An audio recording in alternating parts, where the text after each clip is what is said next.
The telegram arrived on a Wednesday morning in Boston, and Rebecca Norton's hands trembled as she read the news that her uncle had died and left her his ranch in Gunnison, Colorado. She had never met the man, never even heard her mother speak fondly of him, and now she was expected to travel 2,000 miles into territory she'd only read about in dime novels to claim an inheritance she wasn't sure she wanted. The year was 1884, and as Rebecca stood in her cramped boarding house room, watching rain streak down the window, she realized she had little choice. Her position as a seamstress barely paid for her lodging, and winter was coming. Colorado might be her only chance at something more than a life of poverty and endless needlework. 3 weeks later, Rebecca stepped off the train in Gunnison wearing her best dress, a modest navy traveling suit that had seen better days, and carrying a single leather case that contained everything she owned. The mountain air bit at her exposed skin, and she pulled her thin shawl tighter around her shoulders. She had expected coldness from the climate, certainly, but as she looked around at the dusty streets and weathered buildings, she expected coldness from the people too. Boston had taught her that strangers rarely offered kindness without expecting something in return.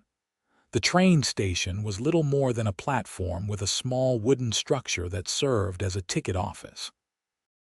A handful of people milled about, all of them casting curious glances at the slender woman with auburn hair who clearly didn't belong. Rebecca tried to ignore their stares as she approached a man wearing a conductor's uniform. "Excuse me, sir. Could you direct me to the Norton Ranch? I've just arrived from Boston to claim my inheritance." The conductor scratched his graying beard and frowned. "Norton Place, that's about 8 miles northeast of town. Old Henry Norton's spread, you mean?" "Yes, that would be my uncle. Afraid I got some news for you, miss." "Henry passed near about a month ago. Heart gave out while he was mending fence." "I know, that's why I'm here." The conductor's expression softened slightly. "Well, you'll need transportation. Ranch is too far to walk, especially with the weather turning. You might want to talk to Ethan Olsen. He runs the freight and livery business. Does trips out that way regular." Rebecca thanked him and followed his directions down the main street. The town was smaller than she'd imagined, though it seemed to pulse with its own rough energy. Cowboys lounged outside a saloon despite the early hour, their spurs jingling as they shifted their weight. A general store advertised supplies for miners and ranchers. A sign for a doctor's office hung crooked on its post. Everything looked temporary somehow, as if the whole town might blow away in a strong wind. The livery stable sat at the edge of town, a large barn structure with a corral attached. Several horses stood in the enclosure, and Rebecca could hear the sound of someone working inside. She hesitated at the entrance, suddenly aware of how out of place she must look in her city clothes. "Hello, is anyone here?" The hammering stopped, and a man emerged from one of the stalls. Rebecca's breath caught slightly. He was tall, well over 6 feet, with broad shoulders that filled out his work shirt. His hair was dark brown, almost black, and his eyes were a striking blue that seemed to assess her in a single glance. He couldn't have been much older than her own 22 years, perhaps 25 at most. Dust covered his clothes, and he held a hammer in one calloused hand. "Can I help you, madam?" His voice was deep and steady, with a slight drawl that marked him as someone who'd spent most of his life out west. "I'm looking for Ethan Olsen. I need transportation to the Norton Ranch." He set the hammer down on a nearby workbench and wiped his hands on his pants. "I'm Ethan. You must be Henry's niece. Word got around that someone back east was inheriting the place." "Rebecca Norton. I just arrived on the afternoon train." Ethan studied her for a moment, and Rebecca fought the urge to look away. There was something unsettling about the directness of his gaze, but it wasn't unkind. If anything, she saw concern in his expression. Norton Place has been sitting empty for a month. Not sure what condition it'll be in. Might be better to get you a room in town for the night. Head out in the morning with proper supplies. I'd prefer to see my property today if possible. I've spent 3 weeks traveling and I'd like to settle in. It'll be dark in a few hours. That's rough country to navigate at night. Rebecca lifted her chin slightly. She'd dealt with enough men in Boston trying to tell her what she should and shouldn't do. Mr. Olsen, I'm paying for transportation, not advice. Can you take me to the ranch or not? Instead of looking offended, Ethan's expression shifted to something that might have been approval. I can take you. Cost will be $2 for the trip. Give me 20 minutes to get the wagon ready and a horse saddled. I'll need to ride escort.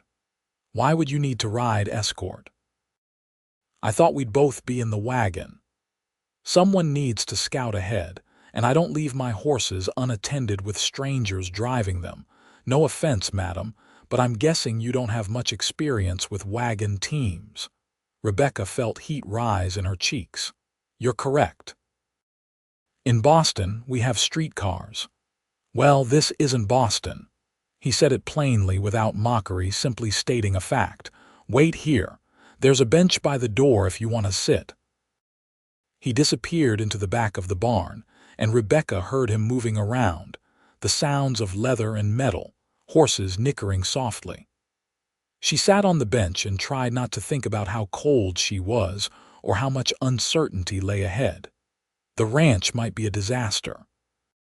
She knew nothing about running a cattle operation or managing land. For all she knew, her uncle had left her nothing but debt and broken-down buildings. Ethan worked efficiently, and within the promised 20 minutes, he had a sturdy wagon hitched to 2 horses and a large bay gelding saddled and ready. He helped Rebecca up onto the wagon seat with a courtesy that surprised her, his hand steady and warm even through her glove. Then he swung up onto his horse with an easy grace that spoke of years in the saddle. Stay on the wagon, he told her. The horses know the route. I'll ride ahead, but I won't go far. If anything spooks them, just hold the reins steady and call out, I'll hear you. Shouldn't I be driving? Not on your first trip. Just sit tight and get a feel for the ride. You'll need to learn eventually, but no point risking it today. Before Rebecca could protest, he clicked his tongue and the horses started forward at a steady walk. The wagon jolted over ruts in the road, and Rebecca gripped the edge of the seat. Ethan rode ahead, his posture relaxed but alert, constantly scanning the landscape around them. They left the town behind quickly, heading into open country that made Rebecca's chest tighten with a mixture of awe and fear. The mountains rose in the distance, their peaks already dusted with snow. The valley spread out in shades of gold and brown, autumn grass rippling in the wind. Scattered stands of cottonwood trees marked where water flowed, and here and there she spotted cattle bearing various brands. Ethan dropped back to ride alongside the wagon after about a mile. Doing all right? Yes, thank you. It's beautiful country once you get used to it. Harsh, but beautiful. Rebecca glanced at him, surprised by the affection in his voice. You sound like you love it here. Couldn't imagine living anywhere else. I grew up about 50 miles south of here. Came to Gunnison 5 years ago to start my business. Best decision I ever made. Do you know anything about my uncle's ranch? Ethan was quiet for a moment, choosing his words carefully. Henry was a good man. Fair in his dealings, helped neighbors when they needed it. He ran about 200 head of cattle, had some decent grazing land. The ranch house is solid, nothing fancy but well built. He had 2 hands working for him, but they left after he died. Couldn't keep paying them without someone to manage things. 200 cattle. Rebecca felt overwhelmed. I wouldn't know the first thing about managing that. You'll learn, or you'll hire someone who knows. That's how most people do it out here. Nobody expects you to know everything right off. And if I can't make it work, Ethan looked at her directly, then you sell and go back to Boston, but I'd give it a fair shot first. Running away at the first sign of trouble isn't going to serve you well, not in this territory. Rebecca bristled at the implication. I didn't come all this way to run at the first sign of trouble, Mr. Olsen. I came because I had no other choice. My mother died 2 years ago, and I've been barely scraping by ever since. This ranch might be my only chance at real security. Then you've got motivation, which is more than some folks have. That counts for something. His tone had softened, and when Rebecca met his eyes, she saw understanding rather than judgment. They rode in silence for a while, the only sounds the creak of the wagon, the steady clip of hooves, and the wind rushing through the grass. Rebecca tried to imagine herself living out here, so far from everything she'd known. Boston had been crowded and dirty and often cruel, but it had been familiar. This vast openness felt alien, beautiful but potentially deadly in its indifference. Why did you come out west? She asked, genuinely curious. You said you grew up near here, but still, it's so isolated. Ethan smiled slightly, the first real smile she'd seen from him. It transformed his face, made him look younger and more approachable. My father was a rancher, and I spent my whole childhood working cattle and horses. I loved the horses, hated everything else about ranching. Too much dependence on weather and cattle prices and things beyond your control. But I knew horses, understood them. So I figured I'd build a business around them instead. Freight, livery, some breeding and training on the side. It's worked out well enough. You work alone. Got a boy who helps me, Tommy Chen. His parents run the laundry in town. He's good with animals, learning the business. I hire extra hands when I need them for freight runs or horse breaking. The conversation made the journey pass more quickly, and Rebecca found herself relaxing despite the cold and the unfamiliarity of everything around her. Ethan didn't pry or make assumptions. He simply answered her questions and occasionally pointed out landmarks, a natural spring here, a good fishing spot there, the border between different ranches. When they crested a small rise, Ethan pulled his horse to a stop. There it is, the Norton place. Rebecca stared at the collection of buildings spread out in a shallow valley below them. The ranch house was a single-story structure made of logs and stone, with a covered porch across the front. A barn stood nearby, along with several smaller outbuildings, corrals, and what looked like a bunkhouse. In the distance, she could see cattle grazing near a line of trees that marked a creek. It was bigger than she'd expected, more established. It's actually quite substantial, she said softly. Henry worked hard to build it up. He came here about 15 years ago with nothing but a wagon and some supplies. This is what he made of it. They descended the rise, and Ethan drove the wagon right up to the front porch. He dismounted and tied his horse to the rail before helping Rebecca down. The front door was unlocked, and when Ethan pushed it open, dust motes danced in the late afternoon sunlight streaming through the windows. The interior was sparse but functional. A main room served as both living and dining space, with a stone fireplace dominating one wall. A kitchen area occupied the back, and Rebecca could see 2 doors that presumably led to bedrooms. Furniture stood covered in dust, and mouse droppings scattered across the floor told her that rodents had moved in during the month of abandonment. It needs cleaning, Ethan said, stating the obvious. But the structure is sound. No leaks in the roof that I can see, windows intact. You've got a good well out back, and the barn's in decent shape. Rebecca walked slowly through the space, trying to imagine it as a home. In Boston, she'd lived in a single room barely large enough for a bed and a chair. This was palatial by comparison, despite the neglect. "I don't have any food," she realized aloud, "or bedding or supplies. I should have listened to you about staying in town." Ethan had walked to the kitchen and was opening cabinets. Henry kept a well-stocked pantry. Looks like most of it's still here. Dry goods, canned vegetables, coffee. There's a root cellar outside that probably has potatoes and such.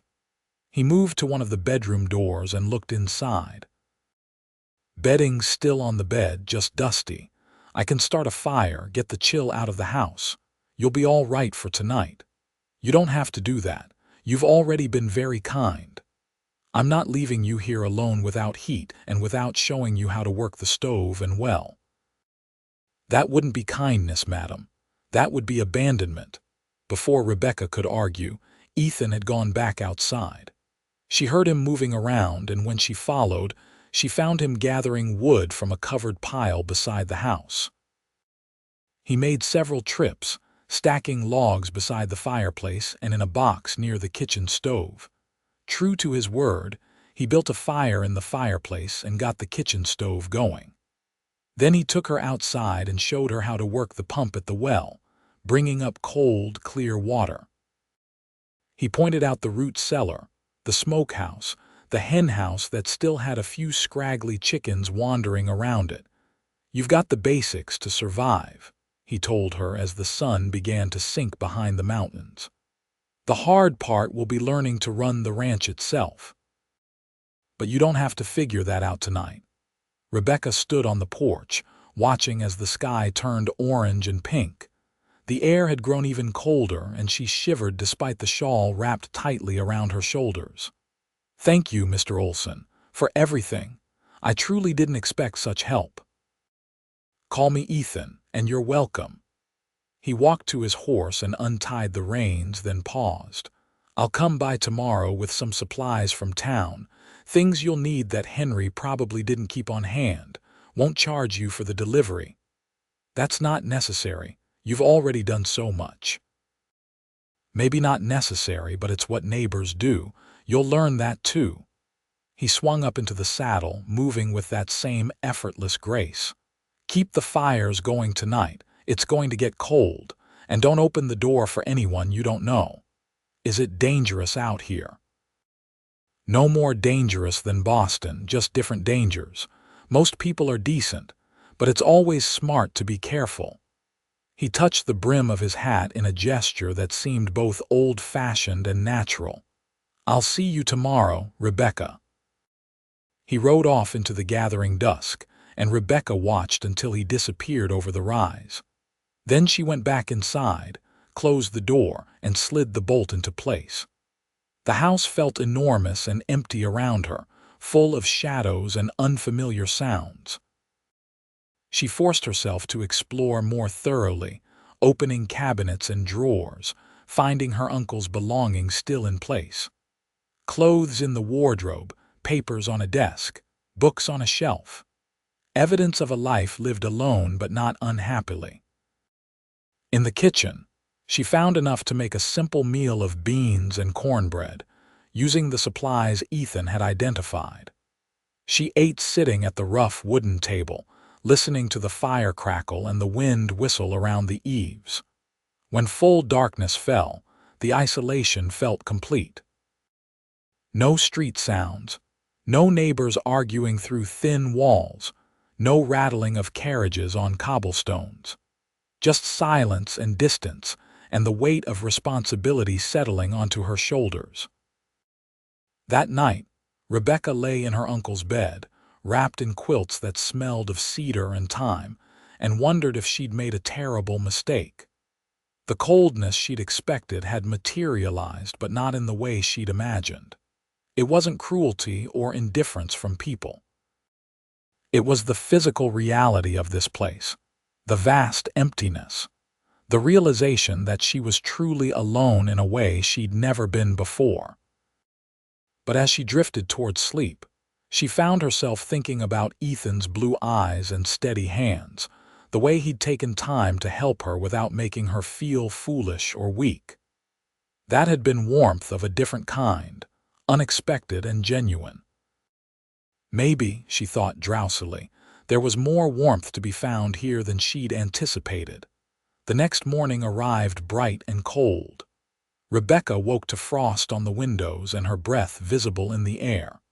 The fires had died during the night, and she struggled to relight them with stiff fingers. It took her 3 tries to get the stove going, and she burned herself slightly on the hot metal in the process. Making coffee seemed like an ordeal worthy of epic poetry, but she managed it, and the hot, bitter drink was the most welcome thing she'd tasted in days. She spent the morning cleaning, sweeping out mouse droppings and wiping down surfaces. The physical labor warmed her, and gradually the house began to feel less abandoned. She found linens in a chest and changed the bedding, hanging the dusty quilts outside to air. She washed windows and scrubbed the kitchen table. By midday, the place looked almost inhabitable. The sound of a wagon approaching made her heart jump. She went to the window and saw Ethan driving a loaded wagon, Tommy Chen sitting beside him. Rebecca smoothed her hair and apron, suddenly conscious of how disheveled she must look, then chided herself for caring. This was her home now, and she was working. There was no shame in that. Ethan and Tommy began unloading supplies without waiting for her to come out. When Rebecca opened the door, she found them carrying in sacks of flour, sugar, and cornmeal, along with crates of canned goods, a side of bacon wrapped in cloth, and various other provisions. "Good morning," Ethan said, setting a heavy sack on the kitchen floor. "Figured you'd need some basics." "Tommy, this is Miss Norton. Miss Norton, this is Tommy Chen." Tommy was perhaps 16, with an eager expression and quick movements. "Pleased to meet you, madam. Mr. Olsen says you just came from Boston. That must have been some journey." "It was long," Rebecca admitted.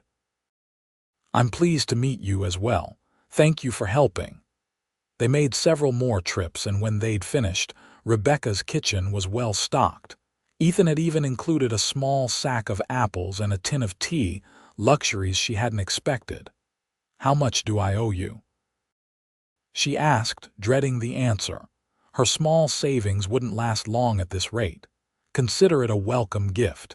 You can settle up with me later if it makes you feel better, but there's no rush." "Ethan, I can't accept all this. It's too much." He looked at her seriously. "Rebecca, out here we help each other. Today I help you.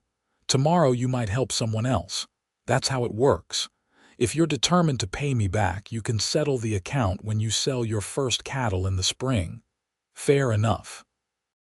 Rebecca wanted to argue, but the practicality of his offer won out. She truly couldn't afford to pay him yet, and without these supplies, she'd have struggled to survive the coming weeks. "Fair enough. Thank you." Tommy had wandered over to the window. "Miss Norton, looks like some of your fence is down on the east pasture. Mr. Olsen, should we take a look?" Ethan joined him at the window, and Rebecca saw both of them studying something in the distance. "That needs fixing before the cattle wander off or someone else's herd wanders in," Ethan said. "Tommy, check the barn for tools and fence wire. I'll take a ride out and see how bad it is." "I should come with you," Rebecca said. "It's my fence. You know anything about mending fence?" "No, but I can learn." Ethan studied her for a moment, then nodded. "All right. Do you know how to ride?" "I've ridden before." It was a slight exaggeration. She'd been on a horse twice in her life, both times at a city park in Boston on rented mounts that barely moved faster than a walk. "We'll get you on one of Henry's horses. He kept a gentle mare that should suit you." 20 minutes later, Rebecca found herself sitting astride a patient brown mare named Daisy, trying not to show how nervous she felt. Ethan had adjusted the stirrups and given her basic instructions, but she felt precarious and exposed up so high. Tommy had stayed behind to organize the barn tools, and Ethan led the way across the property at a mercifully slow pace. The fence line ran along the eastern boundary of the ranch, and sure enough, several posts had fallen and wire sagged to the ground.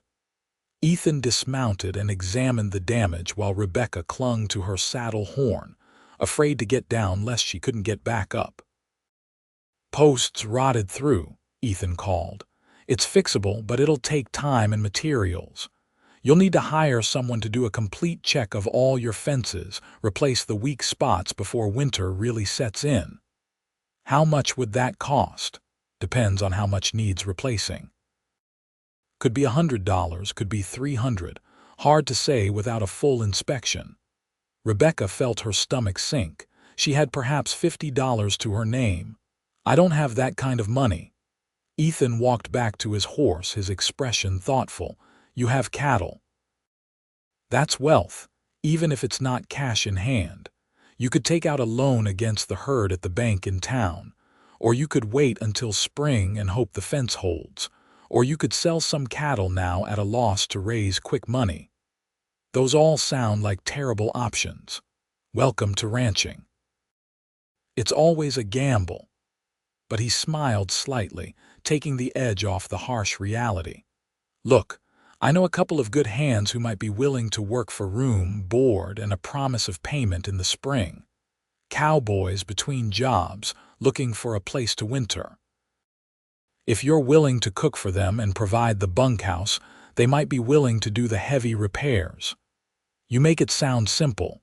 "It's not simple, but it's possible. That's different." They rode back to the ranch house, and Rebecca managed to dismount without falling, though her legs trembled from gripping the horse so tightly. Tommy had found the tools and made a pile of what looked useful. The three of them stood in the yard, and Ethan outlined a plan. "First thing, you need help. Can't run a ranch alone, not one this size. Second, you need to learn what you're doing. I can teach you some, and the hands you hire will teach you more. Third, you need to decide if you're really committed to this or if you're planning to sell come spring." Rebecca looked around at the buildings, the land, the distant mountains. Everything felt overwhelming, but beneath the fear, she felt something else. A flicker of possibility, a sense that maybe, just maybe, she could build a life here. "I'm committed," she said firmly. "I didn't come all this way to give up before I've even started. I'll do whatever it takes." Ethan's expression shifted, and for the first time she saw approval and something else in his eyes. Respect, perhaps. "All right, then. I'll ask around, see who's available. In the meantime, you should go through Henry's papers, see what records he kept. You need to know exactly how many cattle you have, what debts might be outstanding, what your property boundaries are. All of that matters. I'll do that today. And practice riding. You're going to need to get comfortable on a horse if you're going to manage this place." Rebecca grimaced. "That obvious I'm terrified," Tommy laughed. "Madam, you were holding on to that saddle horn like it was the only thing between you and certain death." "It felt like it was," Rebecca admitted, and all three of them laughed. The tension broke, and for a moment it felt almost easy. Ethan and Tommy left shortly after, and Rebecca spent the afternoon going through her uncle's desk. She found ledgers documenting cattle purchases and sales, records of expenses, hand-drawn maps of the property showing water sources and grazing areas. Henry Norton had been meticulous, and gradually Rebecca began to understand the scope of what she'd inherited. The ranch was valuable, certainly, but it required constant investment and labor. It wasn't something that ran itself. Without proper management, it would deteriorate quickly, and that process had already begun during the month of neglect. She needed help desperately, but she also needed to understand the business herself. No one would take her seriously as a ranch owner if she couldn't speak intelligently about her own operation. Over the next week, Rebecca fell into an exhausting routine. Ethan came by every day, ostensibly to check on repairs or deliver something, but she suspected he was really making sure she was all right. He brought 2 cowboys with him on the third day, introducing them as Jack Patterson and George Miller, experienced hands willing to work through winter for the terms he described. Jack was in his 40s, weathered and taciturn, with a limp from an old injury that had taken him out of regular cowboy work. George was younger, perhaps 30, with a ready laugh and endless patience. Between them, they had decades of experience, and they set to work immediately, assessing what needed doing and prioritizing tasks. Ethan also insisted on teaching Rebecca to ride properly.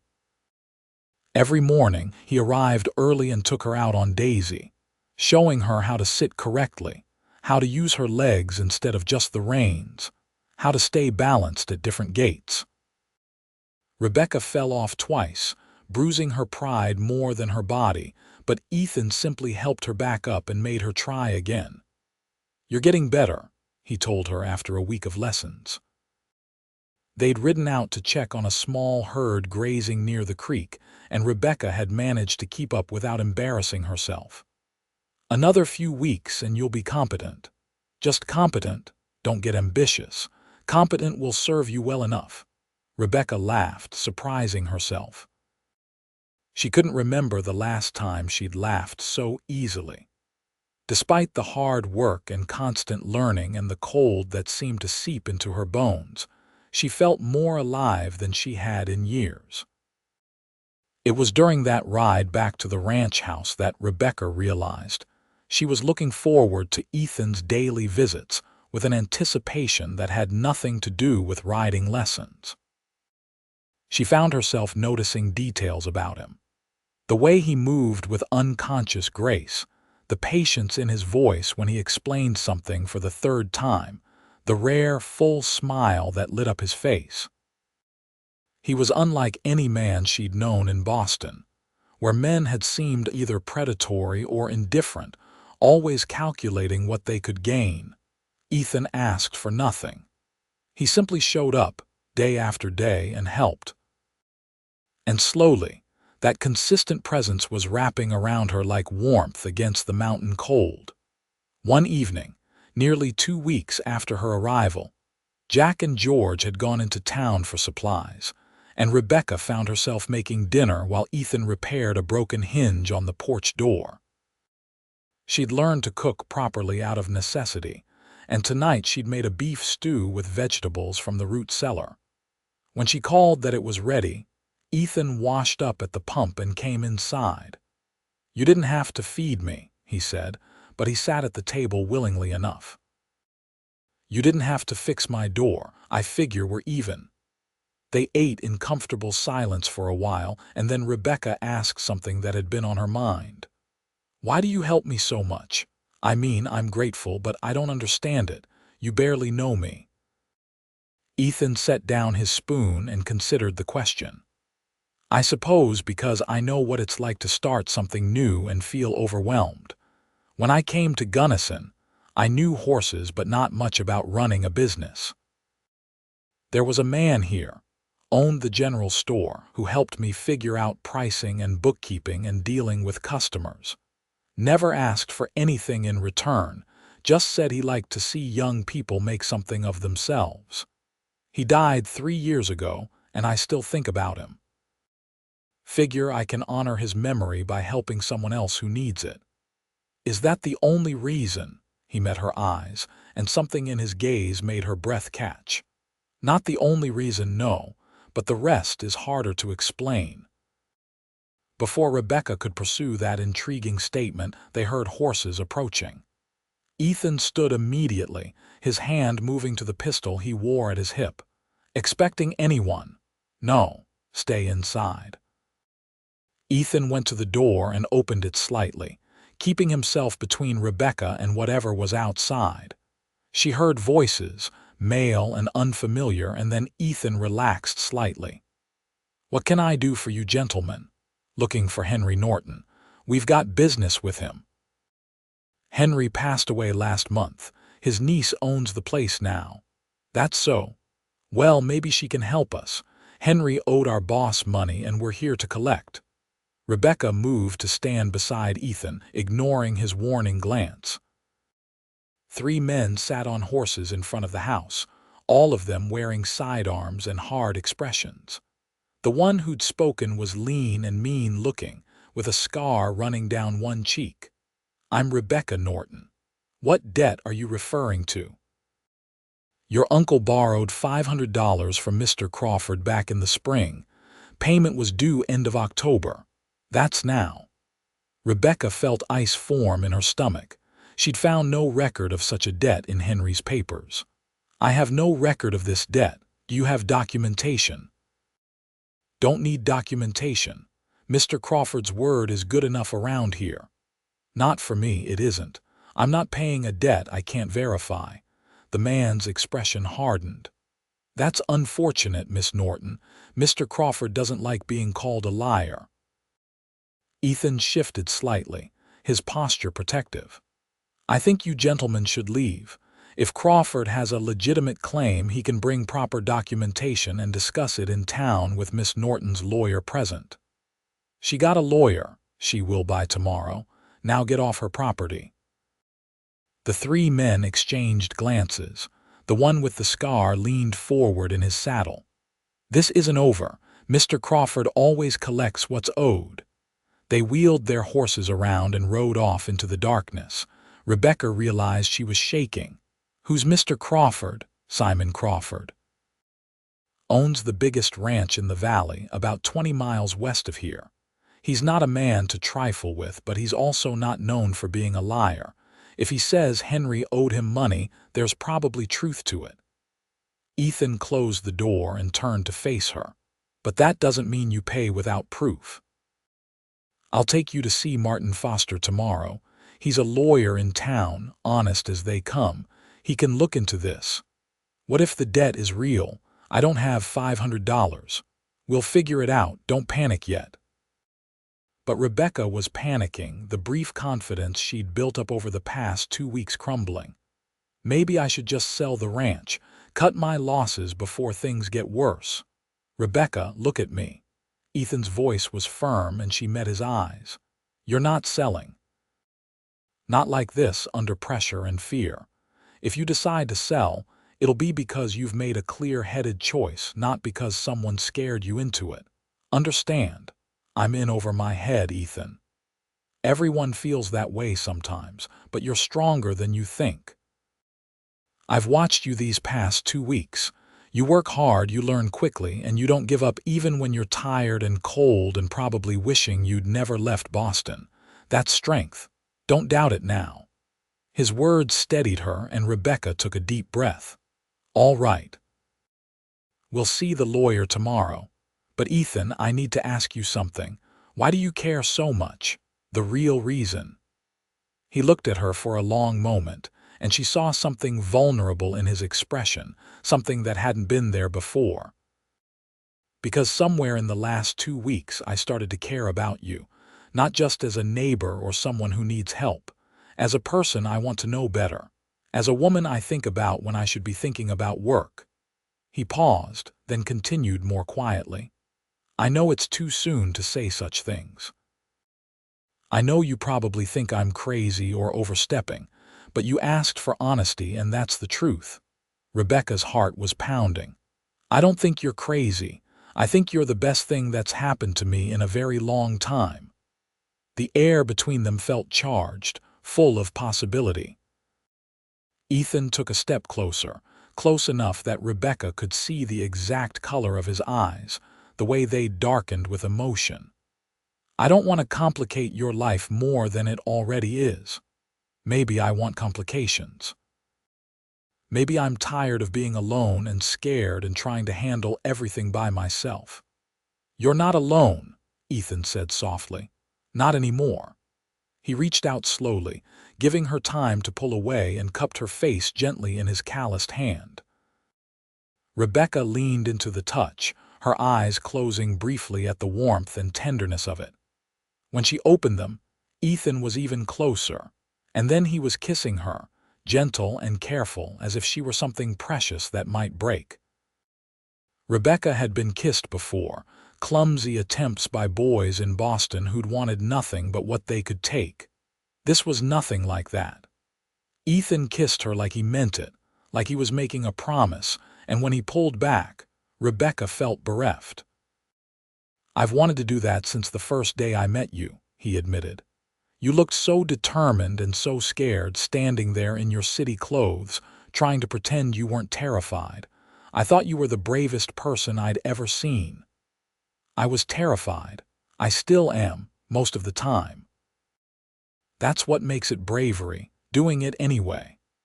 They stood close together, the moment suspended, and then Ethan stepped back reluctantly. "I should go. It's late and you need rest. But tomorrow we'll face this together. Whatever happens with Crawford, whatever you need, I'm here." "Stay," Rebecca heard herself say. "Not for anything improper, just stay. Sleep in the spare room. I don't want to be alone tonight, not after those men came here." Ethan hesitated, clearly torn. "Rebecca, your reputation." "My reputation in Boston was that of a poor seamstress who'd never amount to anything. Out here, I'm a ranch owner. I make my own decisions and I decide that I want someone I trust nearby tonight. If that causes talk, so be it." A slow smile spread across Ethan's face. "You're something else, Rebecca Norton." "Is that a yes?" "That's a yes." He did sleep in the spare room, the one that had probably been intended as Henry's guest room, and Rebecca slept more soundly than she had since arriving in Colorado, knowing someone she trusted was nearby. In the morning, she made breakfast for both of them, and they sat at the table eating eggs and fried potatoes as the sun rose over the mountains. "This feels normal," Rebecca said, surprised by the realization. "Like we've been doing this for years instead of weeks." "Some things just fit," Ethan agreed. He reached across the table and took her hand, his thumb rubbing gently over her knuckles. "When this is settled with Crawford, when things calm down, I'd like to court you properly. Call on you, take you to town for dinner, the whole traditional arrangement. Would you be amenable to that?" "I'd be more than amenable. I'd be delighted."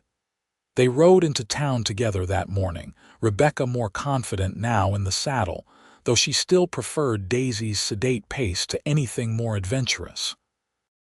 Martin Foster's law office occupied a small building near the bank, and the lawyer himself was a middle-aged man with graying hair and sharp, intelligent eyes.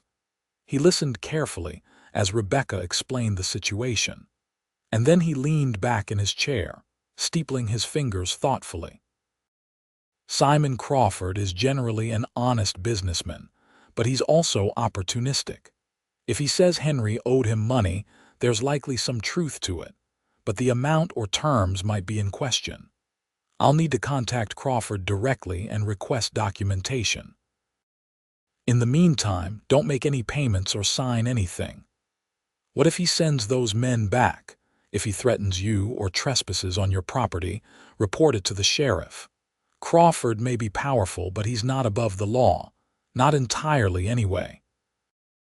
Martin's last words weren't particularly reassuring, but Rebecca thanked him and left with a sense that at least she was taking proper steps.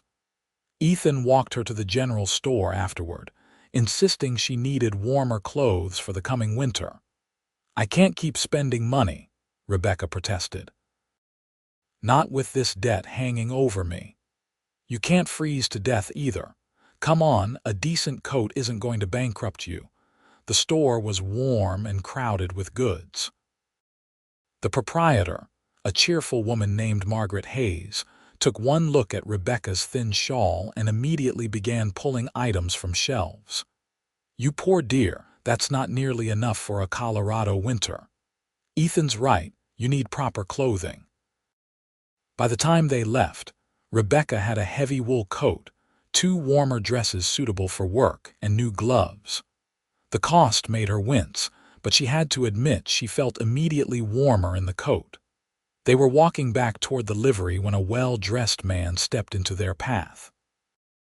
He was perhaps 50, with silver hair and a commanding presence. "You must be Rebecca Norton.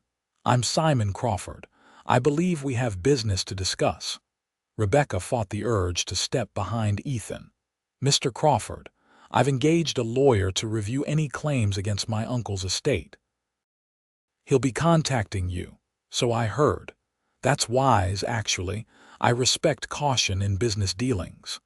Crawford's manner was cordial, almost friendly, which somehow made him more intimidating than his men had been. I don't mean to cause you trouble, Miss Norton. Your uncle was a good man, but he overextended himself last spring buying breeding stock. I loaned him money when the bank wouldn't. I have proper documentation, and I'm willing to be reasonable about repayment. That's between you and my lawyer now. Of course. I just wanted to introduce myself properly, not through hired hands, and to say that if you find you can't manage the ranch, I'd be interested in purchasing it. Fair price, no pressure. Thank you, but I have no intention of selling. Crawford's eyes flicked to Ethan and back to Rebecca. We'll see. Running a ranch is hard work for anyone, let alone a woman alone. She's not alone, Ethan said quietly. The words weren't threatening, but they carried weight. Crawford's eyebrows rose slightly. I see. Well then, good day to you both. He tipped his hat and walked away, leaving Rebecca feeling like she just survived some kind of test. I don't like him, she said once Crawford was out of earshot. He's not likable, but he's usually fair. If the debt is real, he'll accept reasonable repayment terms. The question is whether you can meet them. Martin Foster contacted Rebecca 3 days later with news. The debt was real, documented, and legitimate. Henry had borrowed $500 at 10% interest, with repayment due October 30th. With interest, the total owed was $550. However, Martin had negotiated with Crawford for an extension. If Rebecca could pay $200 by January 1st and the remainder by next fall after she sold cattle, Crawford would accept those terms. $200. Rebecca sat at her uncle's desk, looking at the ranch accounts, trying to figure out where she could possibly get that much money. She had cattle, but she couldn't sell them until spring roundup. She had the ranch itself, but selling land would defeat the entire purpose of staying. Ethan found her there that evening, head in her hands, fighting tears of frustration. He'd taken to staying most nights now, sleeping in the guest room but sharing meals and helping with the endless work of keeping the ranch running. Jack and George had fixed the major fence problems and were now working on preparing the barn for winter. It's impossible, Rebecca said without looking up. Even if I sold everything I personally own, I wouldn't get to $200. I'd have to sell cattle at winter prices, which means losing money, which means I'd have even less in the spring. Ethan sat across from her, his expression serious. There's another option. I have money saved, not a fortune, but enough. I could loan you the $200. No, absolutely not. Rebecca, think about it practically. No, she looked up, meeting his eyes. Ethan, you've already done so much. I won't let you risk your own savings on me. What if the ranch fails anyway? What if I can't pay you back? I won't be in debt to someone I care about. It would poison everything between us. You think I care more about money than I care about you. I think money has a way of destroying relationships, no matter how good the intentions. I've seen it happen. Ethan was quiet for a moment, then nodded slowly. All right, I understand. But then we need to think creatively. What can you do between now and January to raise money? They spent the evening brainstorming. Rebecca could take in sewing work, though that wouldn't pay much. She could sell her uncle's personal belongings, though that felt wrong and wouldn't raise enough anyway. She could try to get a loan from the bank, but they'd already refused Henry, so why would they help her? Wait, Ethan said suddenly. What about the horses? What horses? Henry had horses beyond what's needed for ranch work. I saw at least 6 or 7 in the far pasture when I was checking fence. If any of them are quality stock, I could sell them through my business. People are always looking for good horses, and they'll pay well for them." Hope flared in Rebecca's chest.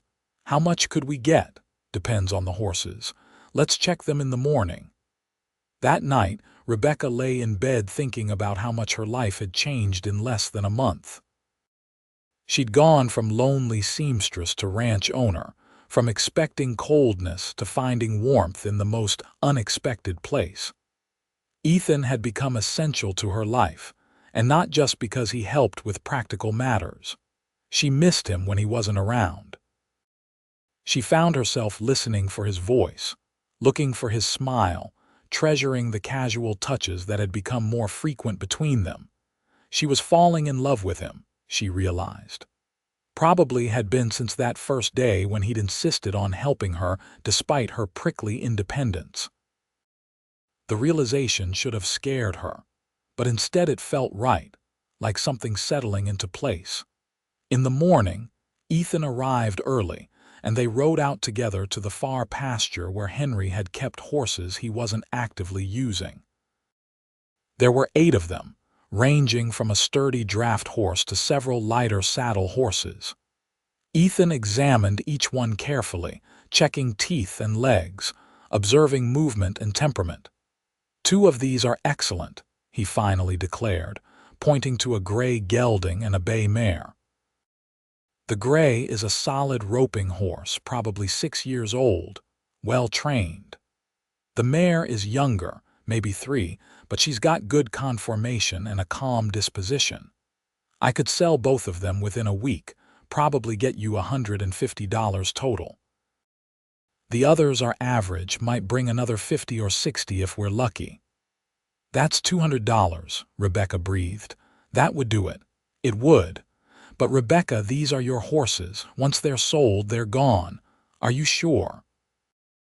"They're just sitting here eating grass I'll need for cattle.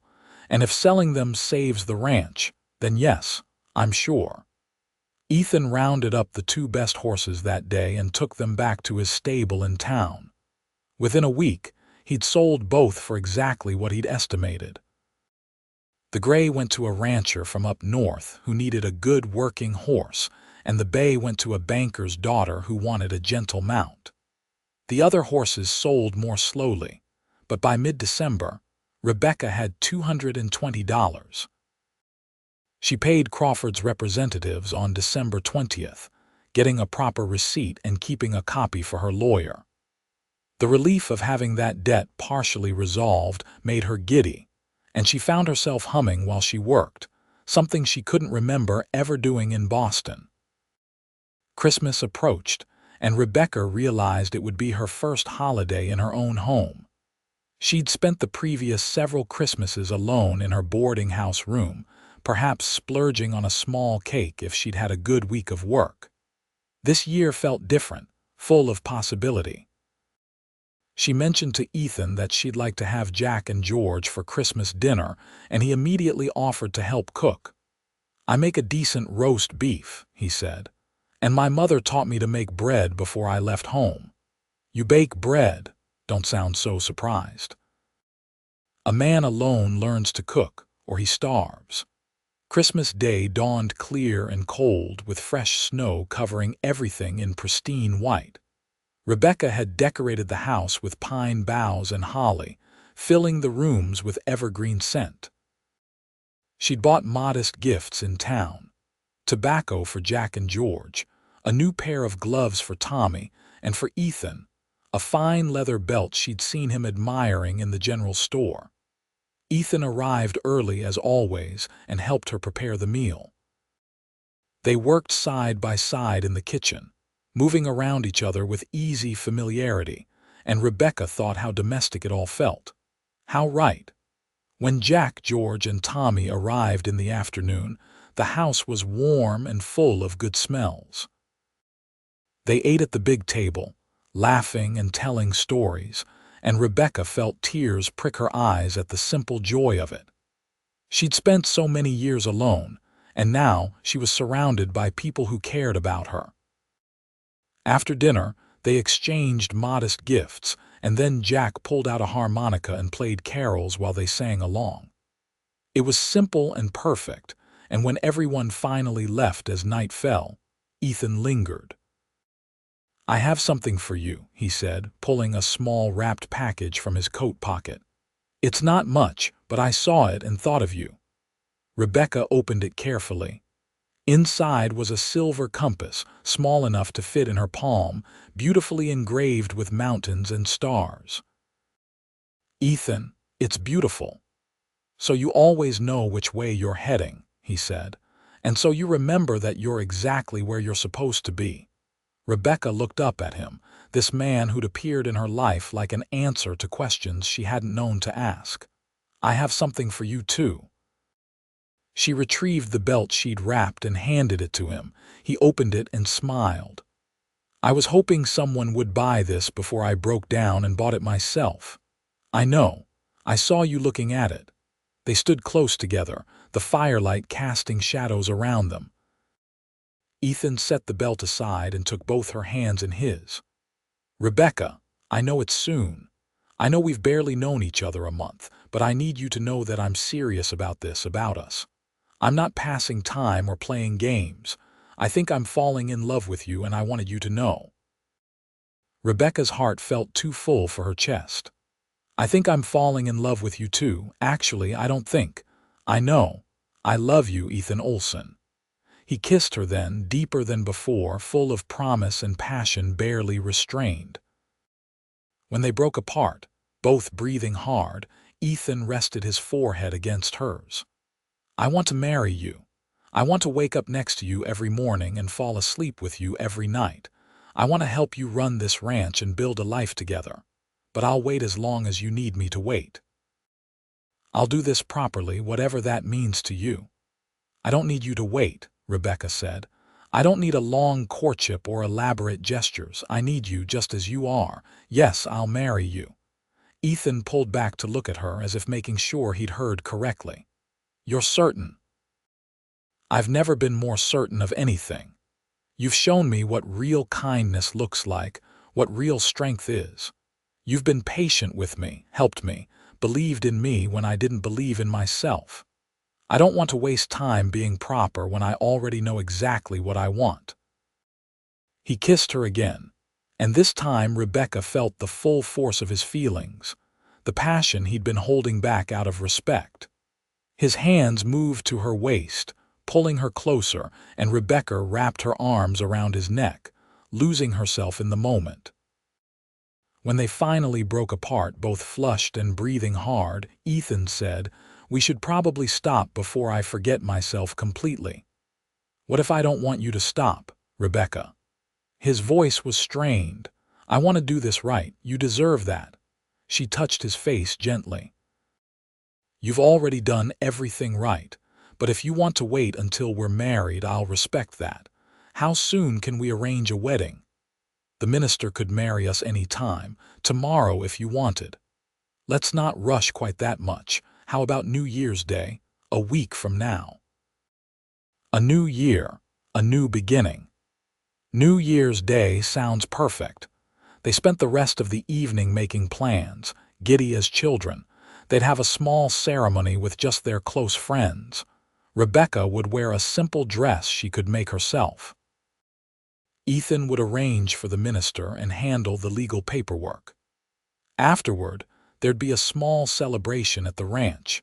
When Ethan finally left that night, Rebecca stood on the porch watching him ride away, the compass in her hand. She looked down at it, the silver gleaming in the moonlight, and thought about how lost she'd been just a month ago. And now, she knew exactly where she was going. The week before the wedding passed in a blur of preparations. Rebecca sewed herself a dress from deep green fabric that Margaret Hayes had sold her at a discount, and she made a new shirt for Ethan from fine white cotton. Margaret helped spread the word, and neighbors Rebecca barely knew stopped by to offer congratulations and small gifts.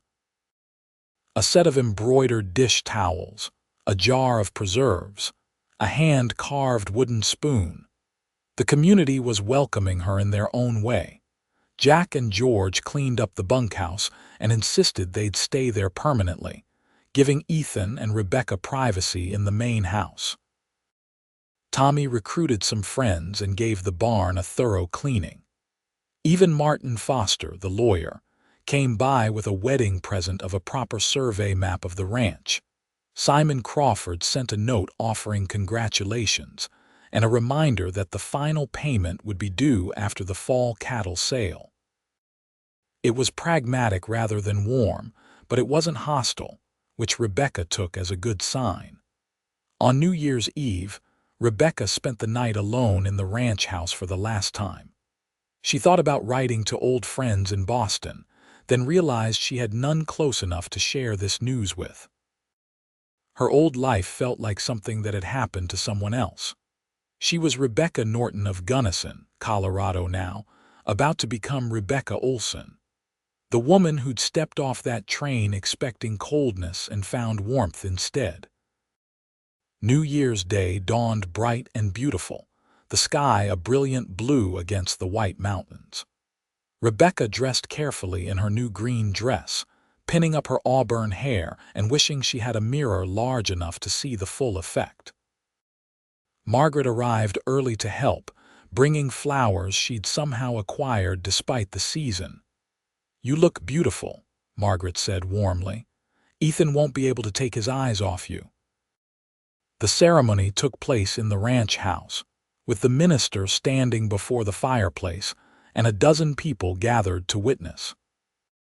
Ethan wore his new shirt and his best pants, his dark hair neatly combed, and when Rebecca walked in on Tommy's arm, the young man having volunteered to give her away, Ethan's expression made her feel like the most beautiful woman in the world. The ceremony was simple but heartfelt.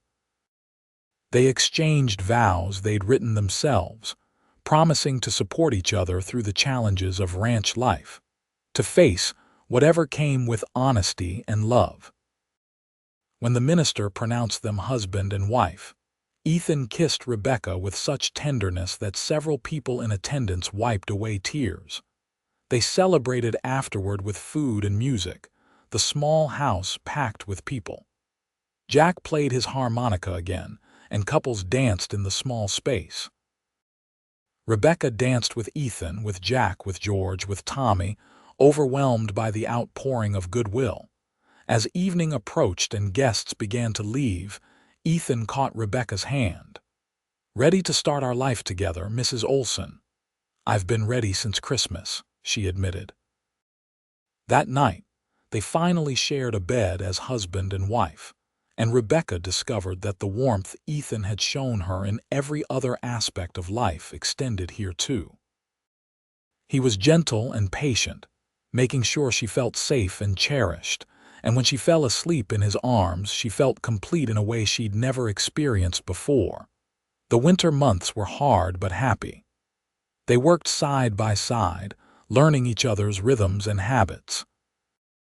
Ethan taught Rebecca everything he knew about ranching, and she proved to be a quick study. She learned to recognize individual cattle, to spot signs of illness, to judge the quality of hay and the condition of pastures under snow. She became proficient on horseback, no longer clinging to the saddle horn but riding with confidence. In return, Rebecca brought organization to the ranch operations. She kept meticulous records, tracked expenses and income, planned for future needs.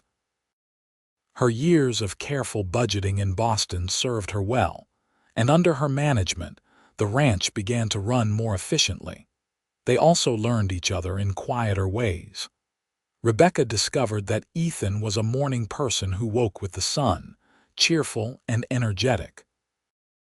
Ethan learned that Rebecca needed coffee before she could be fully coherent, and he took to making it for her before she woke. They discovered shared tastes in books and music, and different opinions on cooking that led to friendly debates. They learned to read each other's moods, to know when the other needed space or comfort or companionship. By March, when the snow began to melt and the first hints of spring appeared, Rebecca realized she was pregnant. She told Ethan one morning over breakfast, simply and directly, and watched joy transform his face. "Are you happy?" she asked, suddenly nervous. "Happy, Rebecca, I'm ecstatic. We're going to be parents." He came around the table and pulled her into his arms. "Are you all right? How are you feeling?" "Tired, and a little nauseous in the mornings, but happy." "Scared, but happy. We'll figure it out together, just like everything else." The spring roundup was successful, revealing that the herd had survived winter in good condition and several calves had been born. With Ethan's help and advice from Jack and George, Rebecca organized the cattle sale, getting better prices than she'd expected. After paying Crawford the remainder of the debt and covering expenses, she had money left over to invest in improvements and save for the future. In May, Ethan expanded his freight business, taking on a partner so he could spend more time at the ranch. He and Rebecca built a small horse training facility, combining their interests and skills. They'd breed and train horses while maintaining the cattle operation, diversifying their income.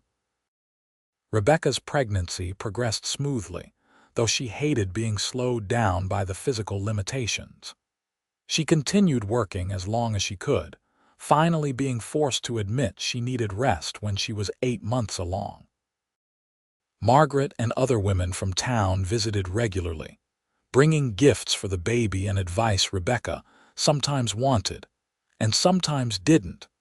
On a warm October evening, with Ethan holding her hand and Margaret assisting, Rebecca gave birth to a healthy baby boy.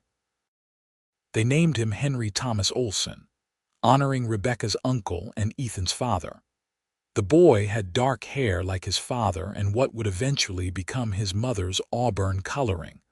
Holding her son for the first time, Rebecca felt overwhelmed by love and possibility.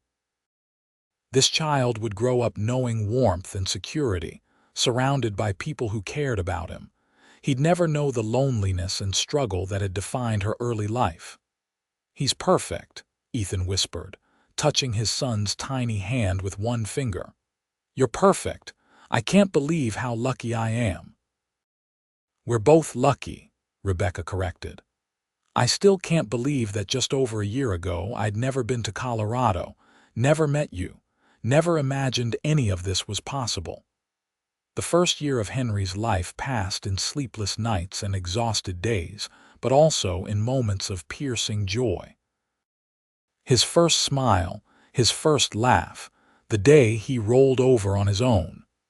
Rebecca and Ethan navigated parenthood together, supporting each other through the challenges and celebrating every milestone. The ranch continued to prosper. Their reputation for quality horses grew, and Ethan's training skills combined with Rebecca's business management made them a formidable team. They hired additional help as needed, eventually building a small but skilled crew of ranch hands and horse trainers. When Henry was 2, Rebecca became pregnant again. This time, she knew what to expect and handled the pregnancy with more confidence. In March of 1888, she gave birth to twin girls, Emma Louise and Sarah Jane.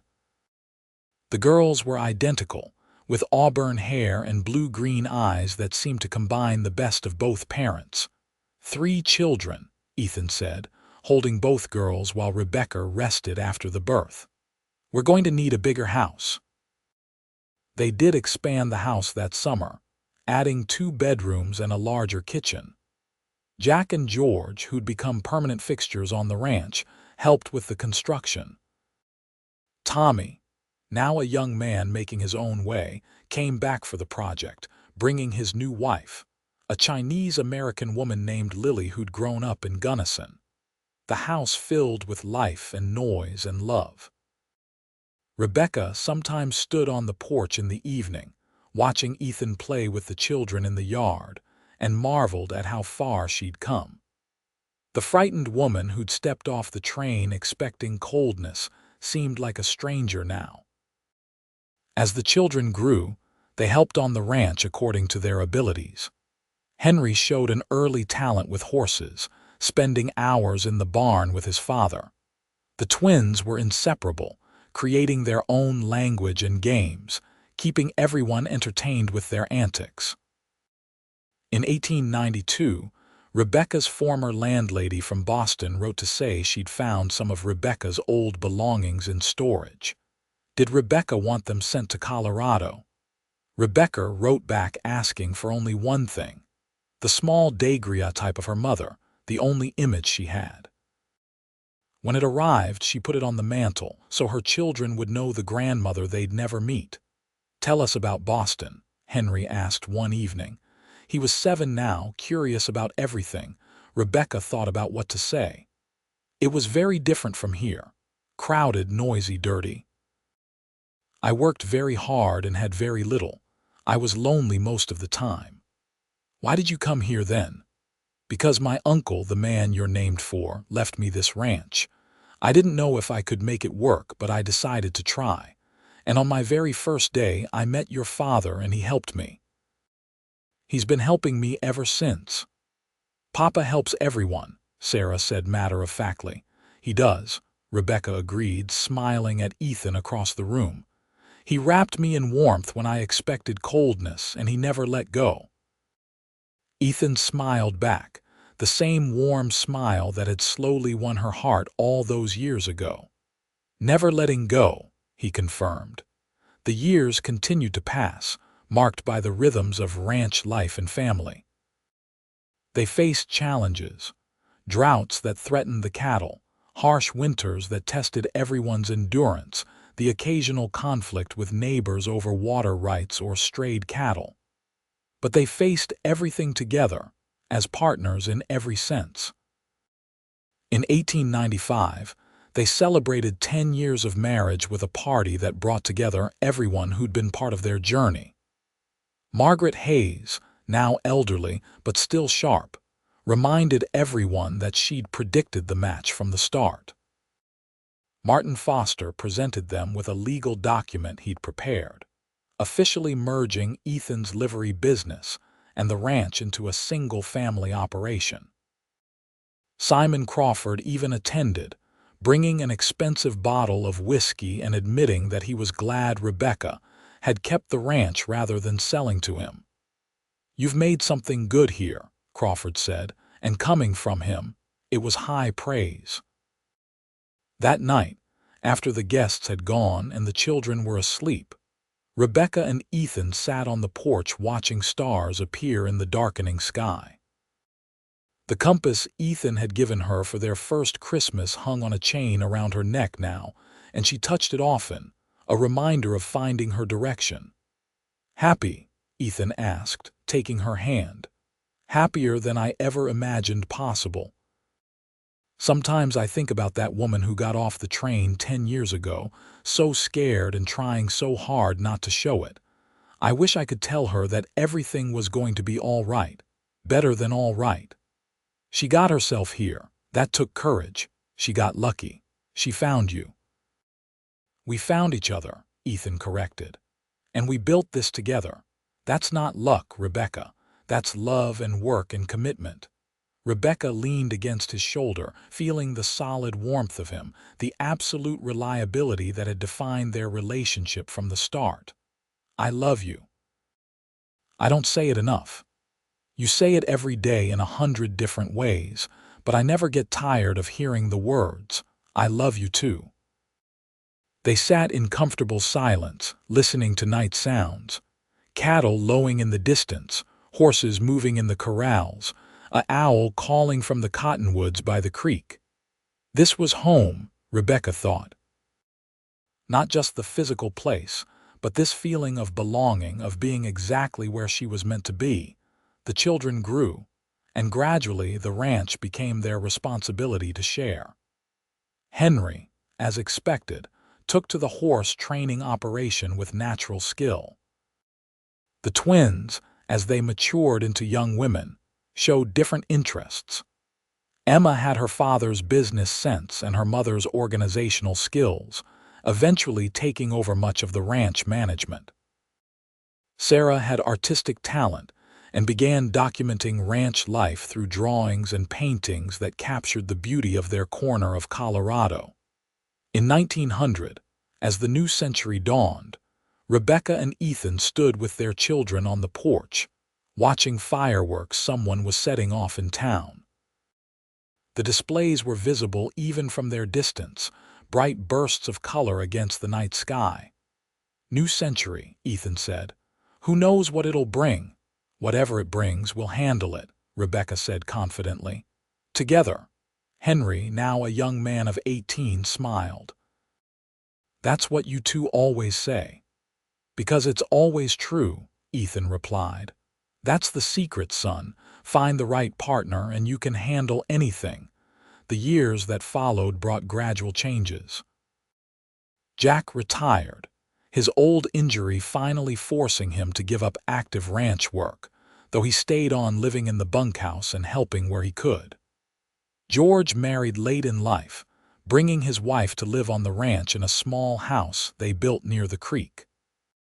Tommy's family expanded, and his children played with the younger generation of Olsens, continuing the connections that had been forged years before. In 1905, Rebecca began writing down the story of her arrival in Colorado and her early years on the ranch. She'd never considered herself a writer, but she wanted her grandchildren, when they eventually came, to know how their family had begun, how their grandmother had arrived expecting coldness and found warmth instead.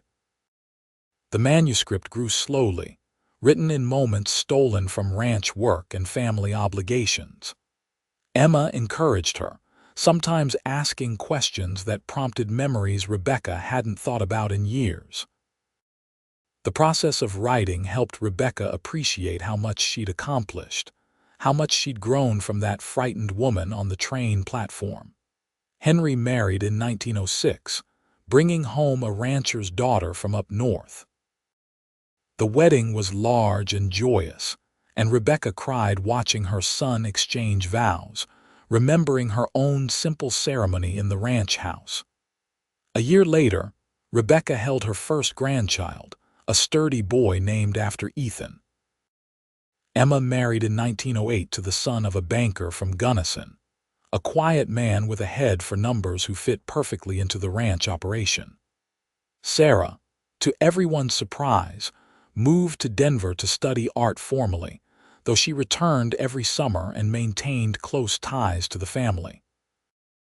Through it all, Rebecca and Ethan remained the center, the foundation on which everything else was built. They aged gracefully, their hair graying and faces lining, but their connection as strong as ever. They still worked side by side when they could, still sat on the porch in the evenings, still found joy in each other's company after more than 20 years of marriage. In 1910, on a summer evening much like the one when they'd first met, Rebecca and Ethan celebrated their 25th anniversary. The party was enormous, with family and friends coming from all over the state. The ranch that had once seemed so isolated was now part of a thriving community, and the Olsens were respected members of that community. As the celebration wound down, Ethan took Rebecca's hand and led her away from the crowd, walking to their favorite spot by the creek. The sun was setting, painting the mountains in shades of gold and rose. 25 years, Ethan said. Seems impossible and feels like yesterday all at once. Best 25 years of my life, Rebecca said. Best decision I ever made, getting on that train to Colorado. Best day of my life was when you walked into my livery stable looking so determined and so scared. Rebecca laughed. I was terrified of everything. The land, the work, the loneliness. But mostly I was terrified of hoping that things could be better.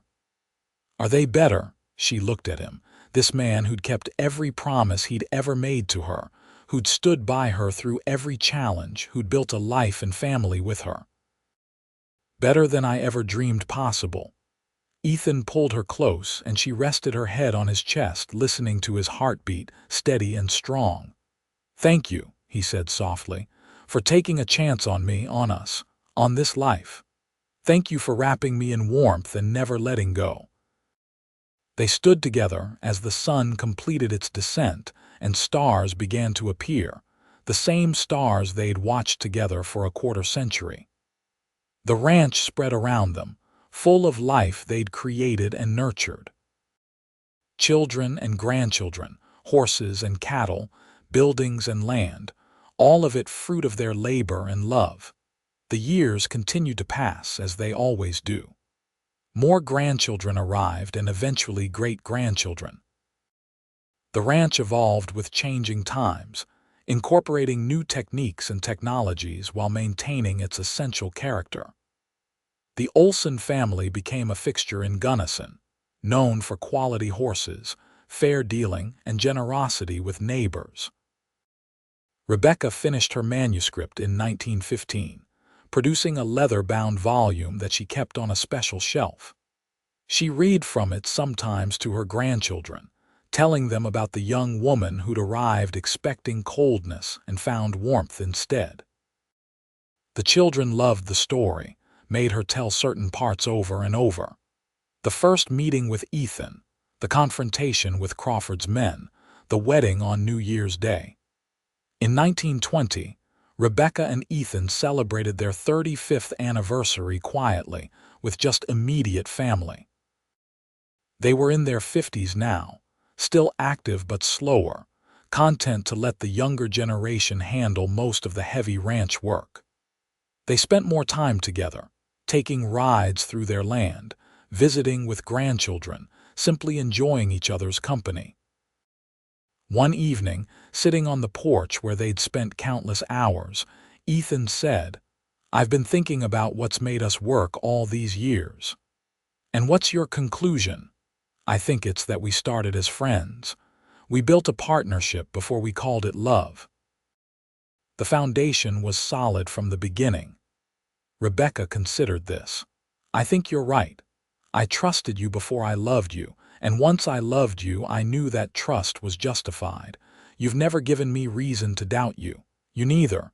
You're still the strongest, bravest person I know." "I'm not brave, I'm just stubborn." "You're brave. You came to a place you'd never seen to claim an inheritance you didn't understand. You learned skills you'd never imagined needing. You built a life from almost nothing.